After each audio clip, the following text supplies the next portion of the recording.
আমি চললাম। চললে মানে? আমার ছুটি নেই, তুমি একটু দেখো। চলে ছোট বউ। এই যে বড় বউ, ওকে নিয়ে পীড়িত করলেই চলবে?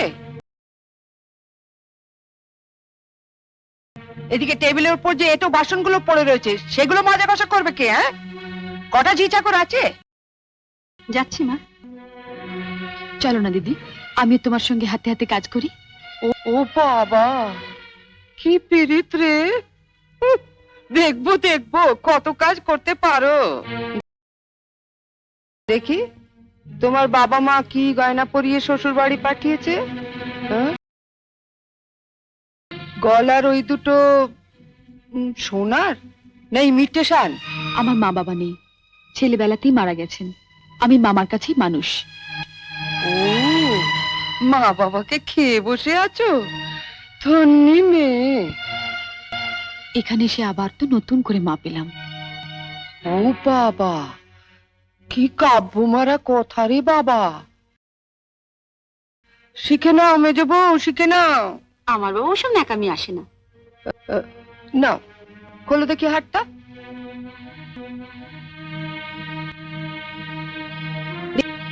দেখি দেখি দেখি দেখি, ছোট বউয়ের মুখখানা দেখি।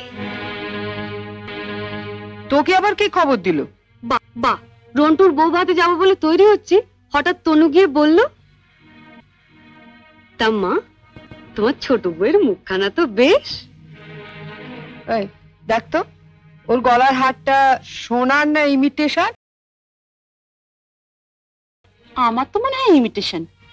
মা দেখেছেন আমার বিয়ের হারটা এখনো কেমন চকচক করছে? এটা তো মনে হচ্ছে না, কেমন যেন মেয়ের মেরে। এটা আমার মায়ের গয়না, মা মারা যাবার সময় মামার হাতে দিয়ে গিয়েছিলেন।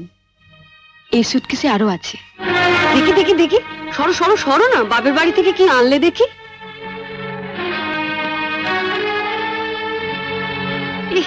এ কি শাড়ি গো! ই মেয়ে, এ নিশ্চয়ই কোনো ভিখারি বাড়ির মেয়েকে বিয়ে করেছে তনু। আমাদের বাড়ির ঝিরাও এর কাপড় পরে না। ছি, ছি। দেখ দেখ, ই বাবা, লাল লাল হয়ে যাচ্ছে দেখি। পাউডার। মা মা, আমি ঠিক বলছি মা, এই নিশ্চয়ই কোনো বস্তি বাড়ি মেয়ে, নইলে বিয়েতে কেউ এরকম শাড়ি দেয়? দেখ দেখ, বাহ, এই শাড়িটা কিন্তু বেশ, তাই না মেজে বৌদি? মোটামুটি। হ্যাঁ। মা, ও দেখো না, আমাকে মানিয়েছে। খুব সুন্দর মানিয়েছে, ভালো, খুব সুন্দর। আমি এই শাড়িটা নিয়ে যাচ্ছি, রন্টুর বউ ভাতে পরে যাব। শোনো, রাত্রিবেলায় ভালো করে আমি এসে সুটকেসটা ঘেটে দেখবো, কিছু যেন শরীর রেখো না। মা, নজর রেখো।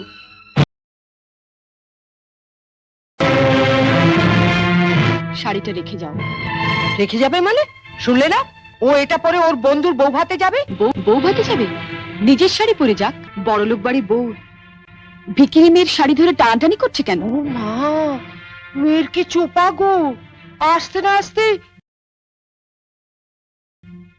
আমি বলছি শাড়িটা ছাড়ো। না, আপনার মেয়ে না বলছিল আমার মামা যেসব শাড়ি দিয়েছে তা নাকি ওদের বাড়ি ঝিও পড়ে না? তামা, আপনি আপনার মেয়ের বিয়েতে এমন একটা শাড়িও দিতে পারেননি যেটা পরে রন্টুর বউ ভাতে যেতে পারে? আপনি তো দেখছি মা আমার মামার চেয়ে বেশি বিকিরি। কি কি বললে তুমি আমার মাকে? বুকে খুব বাজলো না? ঠিক আমার বুকেও এমনি করে বেজেছিল যখন তুমি আমার পিতৃতুল্য মামাকে বিক্রি বলেছিলে। চুপ কর ছোট। না না, তুমি তো যত নষ্টের গোড়া। ও আসার সঙ্গে সঙ্গে 7 তাড়াতাড়ি কেন নিজের ঘরে নিয়ে এলে এবার বুঝতে পারছি। এর মধ্যে ওর কালে বিষ ঢেলে দিলে। দিদি কোথায় বিষ পাবে যে ঢালবে? আপনি আর আপনার মেয়ে তো বিষের জমিদারি নিয়ে রেখে দিয়েছেন। ছোট ছোট, শাড়িটা দিয়ে দে। না, আমার মামা খুব গরিব, বিয়েতে আমাকে ভালো শাড়ি না দিতে পারলেও এই শাড়িটা অনেক কষ্টে কিনে দিয়ে বলেছিলেন, বাড়ির যিনি গুরুজন তার পায়ে দিয়ে প্রণাম করো।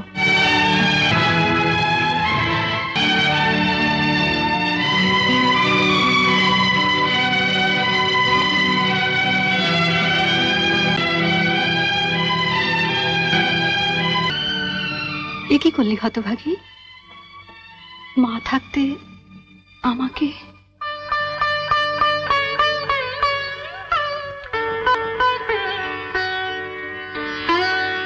ছোটবেলায় মাকে হারিয়েছি, কত আশা নিয়ে বাড়িতে এসেছিলাম, নতুন করে আবার মাকে পাবো। কিন্তু বড়দি, ওনার যা মূর্তি দেখলাম, এ তো মায়ের মূর্তি নয়। শাড়ি দিয়ে প্রণাম করলে আমার মরা মায়ের হাতটা কষ্ট পাবে।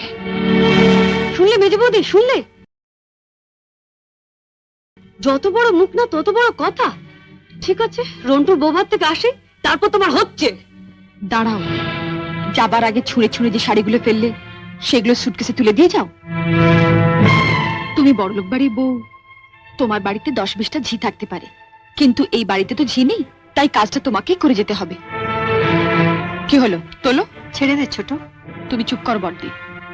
রন্টুর বৌভাতে যেতে গেলে কিন্তু এই কাজটা করে দিয়ে যেতে হবে ঠাকুরজি। আমার বাড়িতে? মা, কি ডাকাত মেয়ে রে বাবা। যাই, ওনাকে বলি গিয়ে যায়।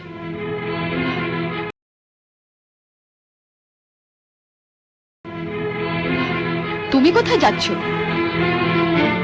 শাড়িগুলো তোলো। মেজে বৌদি,